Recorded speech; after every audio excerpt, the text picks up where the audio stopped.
इस महीने का अंतिम दिन 30 अप्रैल का दिन जो कि अक्षय तृतीया का दिन है। और आज की इस वीडियो में मैं आपको अक्षय तृतीया के दिन आप क्या उपाय कर सकते हैं या क्या काम ऐसे कर सकते हैं जिससे आप अपने जीवन में सुख समृद्धि और धन को बढ़ा सकते हैं, उसके बारे में बताने वाली हूं। क्योंकि देखिए, जो अक्षय तृतीया का दिन होता है ना, ये एक ऐसा दिन है जिसको हम अबूझ मुहूर्त भी बोलते हैं। और ये पर्व आपके जीवन में शुभता और समृद्धि का संदेश लेकर भी आता है। तो इसी के बारे में आज हम विस्तार से जानेंगे। आगे बढ़ने से पहले छोटा सा निवेदन है, चैनल पर पहली बार आए हैं, अभी तक चैनल को सब्सक्राइब नहीं किया है तो सब्सक्राइब जरूर कर लें। तो देखिए, हमेशा अभी आपने देखा होगा अक्षय तृतीया की बातें हर जगह चल रही हैं, जो कि वैशाख मास के शुक्ल पक्ष की तृतीया तिथि को आता है। और ये जो दिन है, ये भगवान विष्णु माँ लक्ष्मी की पूजा करने का विशेष दिन है। ये दिन भगवान परशुराम की पूजन करने का भी दिन है। इस दिन विष्णु ने परशुराम अवतार लिया था। और हम अपने अगर हिंदू पंचांग के हिसाब से देखें तो इसको अबूझ मुहूर्त कहा गया है। यानी कि इस दिन बिना किसी विशेष मुहूर्त के कोई भी शुभ कार्य किए जा सकते हैं।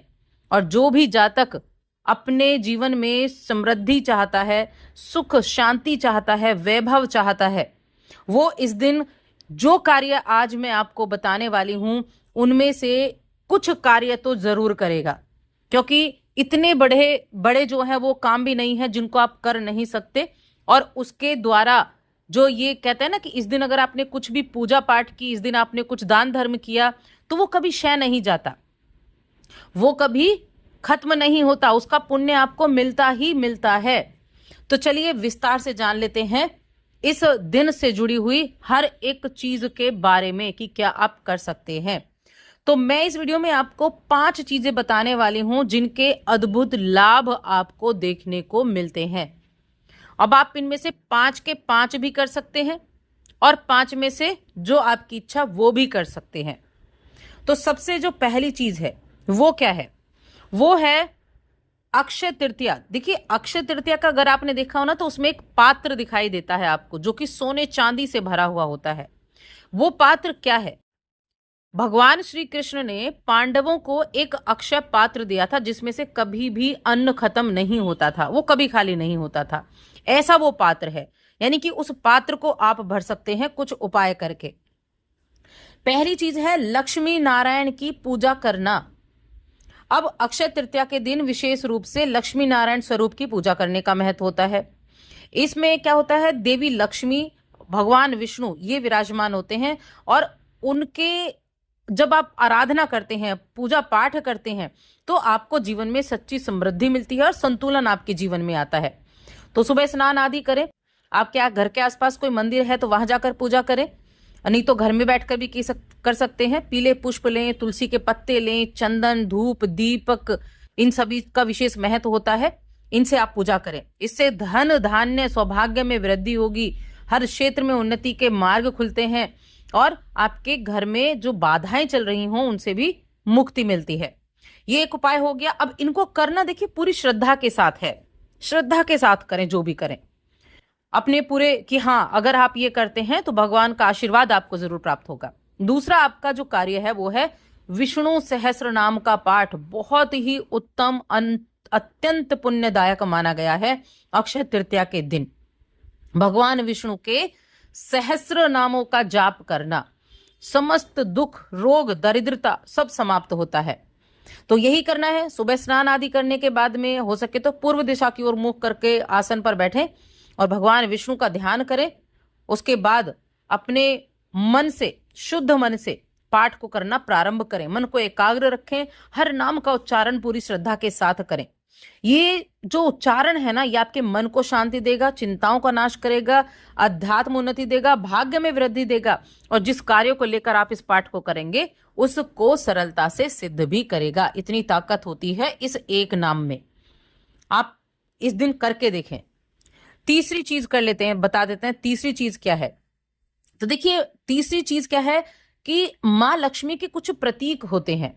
जैसे नारियल माँ लक्ष्मी का प्रतीक होता है और कौड़ियां माँ लक्ष्मी की प्रतीक होती हैं। तो इस अक्षय तृतीया के दिन जब पूजा पाठ आप करेंगे तब आप या तो नारियल या फिर 5 या फिर 7 कौड़ियां आप ले लें और उनको पूजा पाठ करने के बाद में अपने घर की तिजोरी में आप रख दें।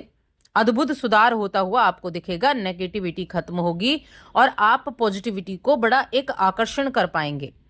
अगर आप नारियल रखते हैं तो लाल वस्त्र में लपेट कर रखें, और अगर आप कौड़ियां रखते हैं तो लाल या पीले दोनों में से किसी भी रंग के छोटे से कपड़े में पोटली बांधकर आप रख सकते हैं।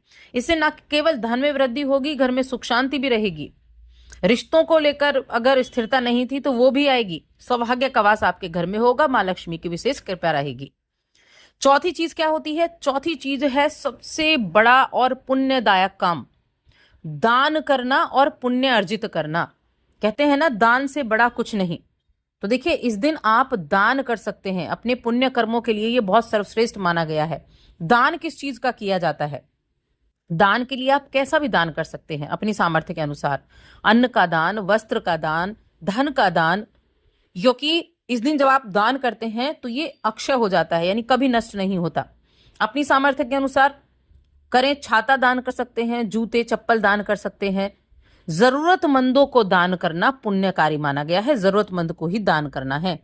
देखिए, सबसे पहली चीज क्या है कि ये मैंने अभी आपको कुछ दान जो बताए हैं, उसके अलावा विशेष पुण्य कर्म करने वाला जो विधान है वो क्या है? जीवों को जल पिलाना, विशेषकर पक्षियों को, जानवरों को पानी की व्यवस्था कराना। छाया दान करना, छाया दान छाते का दान है। छाया दान पेड़ का लगाना छाया दान है, जो आगे चलकर राहगीरों के लिए छाया की व्यवस्था करता है। इस तरह के दान भी आप कर सकते हैं। तो ये सकारात्मक ऊर्जा लाते हैं, पापों को नष्ट करते हैं और भविष्य में स्थायी सुख संपदा को आपको ठीक करते हैं। आपके आने वाले जो वक्त है उसको भी ठीक करते हैं। मन में संतोष और आध्यात्मिक उन्नति भी होती है। इतना शुभ कार्य है। अब अंतिम, शुभ कार्य करना। कोई भी आप शुभ कार्य करना चाहते हैं, पंचांग देखने की आवश्यकता नहीं, किसी को कुछ दिखाने की आवश्यकता नहीं। कोई भी नया काम जो आपके लिए आज के लिए आप कहते हैं ये मेरे लिए शुभ था या ये मुझे शुरू करना था, इससे बेहतर अवसर कोई नहीं हो सकता। तो नया काम करना हो, कोई भी नया काम की शुरुआत, कोई भी संपत्ति प्रॉपर्टी वगैरह खरीदनी, कहीं इन्वेस्टमेंट करना, कोई भी वाहन वगैरह खरीदना, कोई भी धातु खरीदनी, सोना चांदी हीरा कुछ भी खरीदना, विवाह तय करना, गृह प्रवेश करना, या किसी कोर्स में एडमिशन लेना, किसी भी कोर्स में एडमिशन लेना, यानी कि जिस चीज को आप चाहते हैं ये आपके लिए शुभ है, उस दिन को इस दिन आप कर सकते हैं। निश्चित रूप से कार्य में बाधा नहीं आती, निश्चित रूप से सफलता प्रदान होती है। तो इस अवसर का भरपूर लाभ उठा सकते हैं और सपनों को साकार कर सकते हैं। तो आज की इस वीडियो में मैंने आपको कुछ ये चीजें बताई हैं। अब देखिए, छोटी छोटी चीजें होती हैं जिनका आपको ध्यान रखना होता है। जब आप इन सभी कार्यों को करेंगे तो मन में श्रद्धा जरूर होनी चाहिए, मन में श्रद्धा जरूर रखें। जब आप मन में पूरी श्रद्धा के साथ इन कार्यों को करते हैं, कदम बढ़ाते हैं, तो निश्चित रूप से उसका रिजल्ट आपको अच्छे से देखने को जरूर मिलता है। तो बस आज की इस वीडियो में इतना ही। वीडियो कैसी लगी कमेंट करके जरूर बताएं।